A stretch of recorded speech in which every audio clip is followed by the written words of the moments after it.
na you're hyper no on the 6th of March if you had a by papa street imo e by man pa bebegudu bebre na za won nyina wor ba bo hwehwe e fufu papa bi na wezi nti no hype na yare no inde yiri su fufu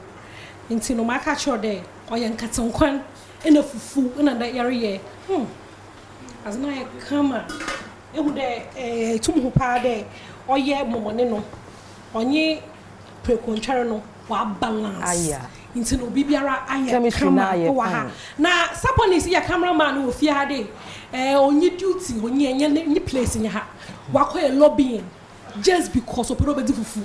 into so bi ehun saponis wa ha ma mo ye ho ate na fufu no so atin de piditi fufu no adwuma dos pa fufu ho adwuma onye asam kakraba adwuma bi a oye ziniye na so no sepede izin ko tinza no osade wa adwuma be ye adwuma no so into no makana menye but mabo bancha na mabo bancha oh abo bancha mabo brezi ni nyina ma mi yi ho into no wo siwi a wo fa brezi na mo no wo fa wo bancha obi azo ye we bia wo fa na la na nkwa na nkasa no ye wo ingredient bia e fi nkwa no ma omo nkwa no nkwaye tomato paste be use as I am nkwa so tomato paste so ye ga ya ma metum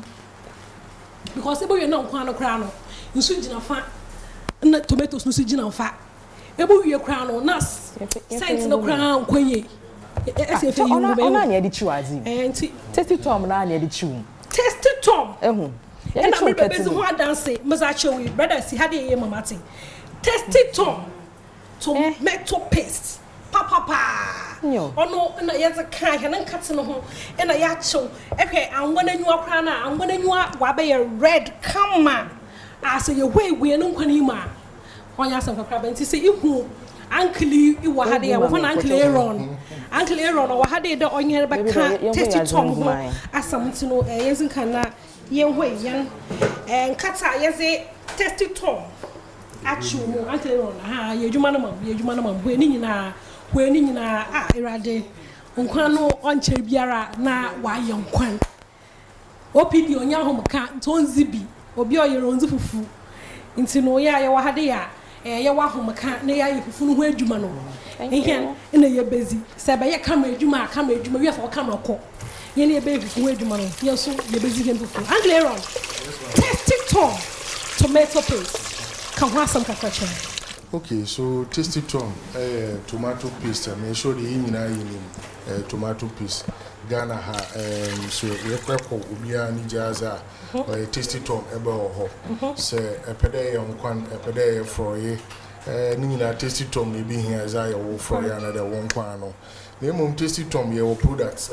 oben tomato side na ye wo products ahodo ibasa so ye wo tasty tom tomato mix na nkasa I reckon the original one and my tomatoes nkotin wo mu no ansa na ye san so ye wo tasty tom pepper onion and muku ene onion na tomato no then ye what tasty tom jollof mix so one na wo pe jollof no me sure Ghana for nyina obi a pe jollof enti jollof so ya ada de hwa ye ho ye na Nigeria fo na jollof no so bibia wo se pe de jollof a minimde nya ye pe onion ye pe muku ye pe curry powder ye pe I mean all those ingredients ni na no nti hia de ebesen akọ ubum de ekọ akototo dem tomato ekoto ginger dem yam ni nyina na aba bi twitwa be blend and sana ya yi ni nyina mix one nti me sure de oye fufu party ori bia na nkwan kra ye wa hi oye tomato mix ya na madam Benedicta one mix wa hadi ya oze ye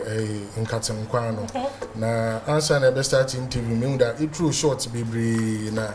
I hope the short on camera tomato paste no be for bufu there sisi had in pan because of what short it will be tasty cra and timpocho how the short in the lower na sapon is the man minimum the pa oye nyoma na ready fufu nya jo papa the be ni film so there ahwe ya ye be wie no recording na ahwe kwen hu nta odi nya bote okay awa anyima ka or a petition modern ho na ma hwe bebe me ne be say nti no am yata se the tasty tom wo enriched tomato mix na wasan wo pepper and onion na wasan wo jollof mix nti no jollof mix ni dey no inshada here tomatoes no onion bia e pede balance are okay on your wow style but say why dwen there na kote so na pede use na ze wo jollof na oboko pepper mo the mara na say pede e wo nkwan pepper bi nkwan ibo edo bia baka na nkwani nanwa ye kamai nkwani ye taste hu da nkwani tomatoes bi biara ye balanced bi biara ye kama papa chema tasty tom enriched no enriched tomato mix no ono na ye use ana dey use nkwan no say oye dish biara ye ohia tomatoes da ona ne the original tasty tom no na say oye nkwan ana oye stew a ebitum akofo tasty tom pepper and onion na mountain there ye di kan ye first pepper and onion no na young customers na consumers work there mukuno na no on dan yes I do full by iti ma work no ni sisi ya no ya se mukena ntisi ya mukuno se etum easier na pepper no easier wan ka se tide muku but onye mo oya ye be kan there ubia so won na ya in such a way or well balanced it is say obi a pembuku a wan ka say better dem muku so ebi so empembuku so no so better dey okay no so or right balance or the more nti my recommend am obi a dey say I won't try it be there this is your chance butu ma ba na better na emu say fufu party so say ba program na say nkote da e be chebi wo ho nti butu ezi fufu na ewie no enye bi so na da kofi na da kwa try wan ka say na da hwe butu so da kwa surprise Mrs. Fufi dey bia ekwa shopping no ebe kuru ekwa shopping no ana eto ede de ba be chanaze okay no asa baragin it no kind of no na try the tasty tom was one time erbo hene tamano my full party as about this year but my didn't po no way when I know when be the major this year okay say ehwe fufu party say we do menu bubu I think that Adom FM Adom TV why for about 8 years getting to 10 years and Erica event Ghana by radio stations into me fufu party in film free. Now area fufu a program so dey. Mo hia no kwan. I don't kwan no oye do. I don't kwan no oye rich. Nkwan ni nwa no oye clear do obi hu say e dey nkwan e dey obey do. I dey flavor so obi fine. Nti once area nkwan no go say or dey attach fufu na dey. Or the tomato paste soup and on any tasty top. Inti oil vendors are what be you work and then system match program on yamo tasty tom tomato paste baby Emma wada easy ban ama for dia wa hwen kwanpa. Okay, you say no no was a maranyan mutana promises be chem da one more baba no was the tasty tom boko fie. Papa e be nya tasty tom pepper onion bi da kofi na akwa try. Eba fufu party as a tasty tom pepper and onion boko fie. Any baby akọ set match if you hara fan of a street Adom TV aba say Joy FM e fa ka say ko so mo Joy FM enyim ho brabaka ye no ho na tasty tom for chioma wo ha na warabaka ye ho ma ya 4 party no was one tasty tom reba me yaza ba ye ziban ibizibi ero konso a wo ba san wa ma obi meza ko fie na za ka keche wo fie eron mo da aspa papa na so no ma hene aye krado onye na abidwomfo atnase a wo ba wo bodwudwo nyam mu amen nyana ye wo keche ha so ze da hwan ye wo ha wo san da nkwana no nguda yere ye o ma hene se ihunde inu olifimu kwa me ye worry that bibia be kamate we are mojono ho ofa and then chaba into more kaka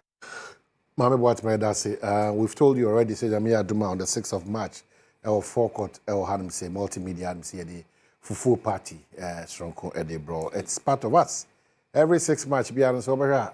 that's what we do this time they am surprise na more and they say me ankasa me wo me stand me enquire hodomiensa the UN soup the rare enquire and afi ebunebuni enquire nti just uboko other chop bars no there but ubetima ba the multimedia chop bar ho no ba yiri fufu ni nkwa odo abaka nyina no ho na ubenya sa kwanya na timi adibi the 6th of March inshia the only answer odi wapoto yo odi eba aduane bi a opa de na bi a opa awe no ubenya na afi live band nso tua nti a block asia na Kopim si yenya na ebebre. Who did you know asa? And then you are networking as well. Very, very important. Na bibia koso kama edi amao.